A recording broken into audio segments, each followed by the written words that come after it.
Assalamualaikum teman-teman semua. Gimana nih kabarnya? Mudah-mudahan sehat selalu ya. Udah bulan Oktober nih. Yuk waktunya kita merencanakan anggaran keuangan kita. Nih aku tuh kemarin kan beli celengan terus aku nabung dan dapat segini teman-teman. Ini tuh sisa-sisa uang jajan, uang belanja recehan gitu yang aku kumpul-kumpul. Dan aku tuh dapat 60.000. Lumayan banget kan buat tambah-tambah beli minyak dan beras.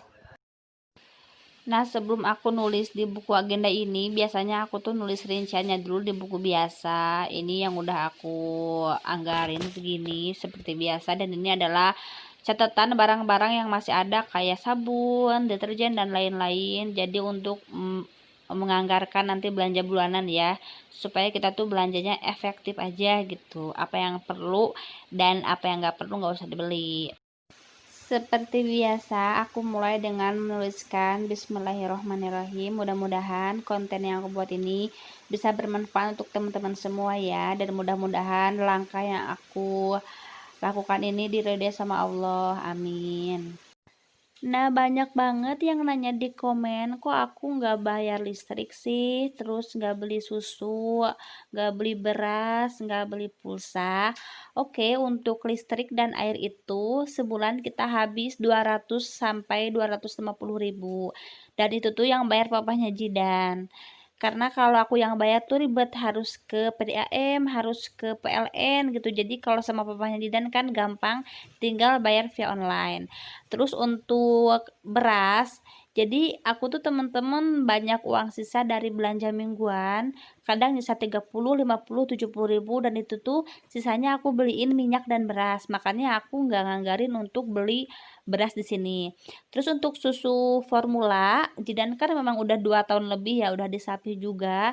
Dan sebulan itu kita tuh kayak habis 2000 gram atau 2 kilo susu gitu, dan itu tuh yang beli papahnya Jidan gitu. Jadi nggak aku yang beli ya teman-teman. Akhir untuk pulsa, jadi aku sama papahnya Jidan tuh masang IndiHome di rumah, dan itu tuh udah sepaket sama WiFi dan TV kabel gitulah. Aku juga nggak ngerti istilahnya apa. Dan sebulan tuh kita habis tuh sekitar 350 ribuan ya kurang lebih, dan yang bayar tuh memang papahnya Jidan gitu ya teman-teman. Jadi no komplain ya, fokus aja sama pengeluaran teman-teman masing-masing, karena memang tiap orang itu berbeda kebutuhannya juga. Jadi nggak semua uang papa Jidan itu dikasih ke aku ya, karena kita berdua juga punya kebutuhan yang berbeda. Jadi nggak bisa semua aku yang handle ya teman-teman. Ini jatah aku masih sama 3 juta, dan langsung aku potong untuk nabung 1 juta. Jadi papahnya Jidan itu kalau ngasih jatah bulanan itu selalu via transfer. Jadi pas nerima uang 3 juta itu tuh langsung aku ambilnya 2 juta aja dari rekening gitu. Jadi yang satu jutanya itu memang tertanam di rekening gitu. Sengaja aku tanam untuk nabung. Nah, ini masuk ke pengeluaran tetap ya teman-teman. Seperti biasa aku bagi menjadi 5 pos.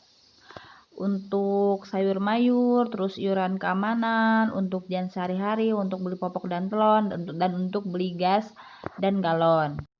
Untuk beli sayur dan lauk, aku nganggarin 200.000 per minggu. Jadi kalau 4 minggu itu 800.000 ya teman-teman.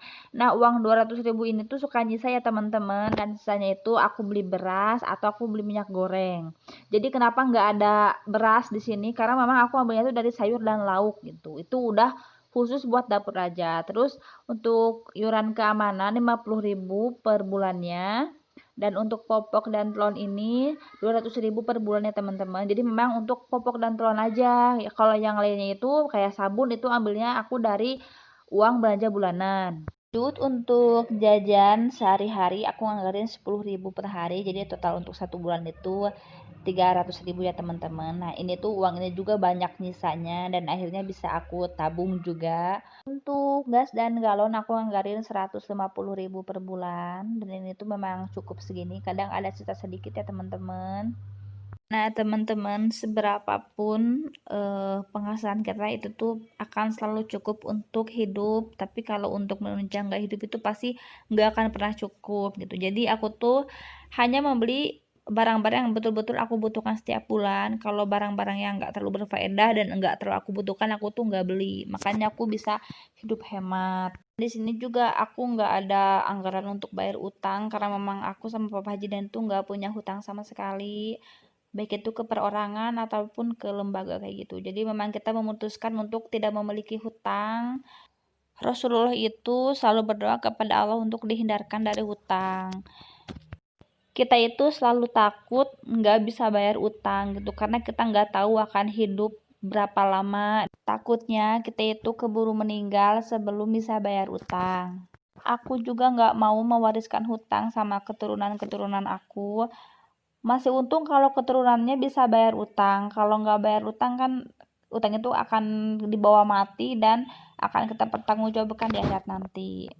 Prinsipnya adalah kalau kita mampu beli ya beli, kalau nggak mampu beli ya udah sabar aja, nabung dulu aja. Toh kita juga nggak akan mati karena nggak bisa beli barang yang kita inginkan.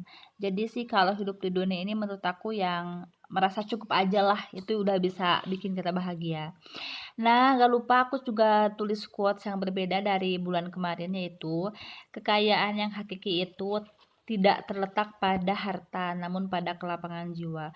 Nah, ini tuh adalah definisi dari Qanaah ya teman-teman. Jadi intinya, meskipun harta kita banyak, tapi hati kita nggak merasa cukup, maka kita itu akan terus merasa kurang. Dan itu membuat hati kita tidak bahagia. Berbeda dengan walaupun harta kita sedikit, tapi kita selalu merasa cukup, itu tuh akan membuat hati kita itu merasa bahagia. Karena pada dasarnya yang membuat kita stres dan tidak bahagia adalah kita tidak bersyukur, kita tidak merasa cukup, dan kita memiliki angan-angan yang tinggi pada dunia ini. Mengejar dunia itu bagaikan meminum air lautan, gak akan pernah ada habisnya. Semakin kita minum, kita semakin haus. Jadi teman-teman, ayo kita belajar untuk memiliki hati yang selalu merasa cukup, hati yang selalu bersyukur, hati yang selalu ridho akan takdir Allah. Nah, sejatinya hati itu adalah ujian dan kita akan diminta pertanggungjawabannya kelak di akhirat.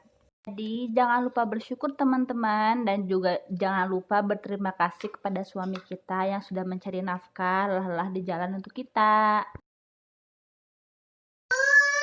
Nah, teman-teman, waktunya kita masukin uang ke pos-pos yang udah aku siapin. Ini aku udah nyiapin beberapa amplop dan udah aku kasih nama untuk apa aja. Nah, untuk sayur dan lauk ini sisa 30.000 karena tadi itu pas aku pulang dari ATM aku langsung belanja sayuran dan habis 170.000. Nanti aku akan share video belanja mingguan aku ya. Nah, teman-teman semua, di sini aku mau sharing sedikit ya, karena kemarin-kemarin tuh aku tuh agak sering mendengar kajian-kajian Islami yang mudah-mudahan ilmu ini bermanfaat ya teman-teman. Jadi teman-teman, sesungguhnya yang mencukupi kehidupan kita di dunia ini adalah Allah Subhanahu wa taala. Itu yang harus kita pegang di awal ya. Di dalam lubuk hati kita tuh harus menanamkan itu. Teman-teman pernah lihat nggak sih ada misalkan ada guru ngaji, mereka tuh nggak punya pekerjaan tetap dan gaji mereka itu kayak cuman sedikit, paling 500.000 sampai 1 juta per bulan. Aku dulu pernah ngajar di suatu pesantren kayak gitu cuman nggak lama. Dan aku tuh dulu tuh gajinya tuh cuman 300 ribuan deh per bulan dan setiap hari tuh aku tuh dikasih jatah 10.000 untuk makan dan juga dikasih beras untuk makan ya teman-teman. Tapi aku tuh merasa bahwa waktu itu tuh betul-betul uang itu tuh sangat cukup untuk aku gitu. Sampai aku tuh bisa beli baju, bisa beli sesuatu yang aku inginkan. Padahal kalau dihitung-hitung nominalnya tuh dikit banget. Kalau menurut matematika manusia, emang itu tuh nggak masuk akal. Tapi enggak dengan matematikanya Allah. Yang membedakan adalah keberkahannya. Jika saat bangun tidur yang ada di pikiran kita adalah dunia, maka hati kita tidak akan tenang dan tidak akan merasa cukup, juga tidak akan merasa puas.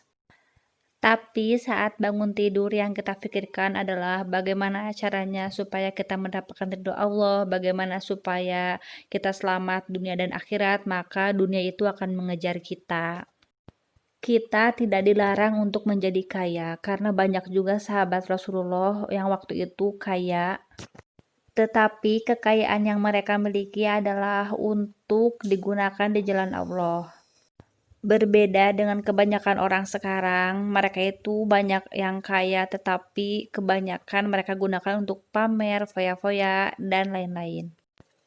Alangkah baiknya jika kita mempergunakan kekayaan kita sebagai tunggangan untuk mencapai kehidupan akhirat yang bahagia, yaitu kehidupan yang abadi, kehidupan yang bukan kehidupan senda gurau seperti di dunia ini.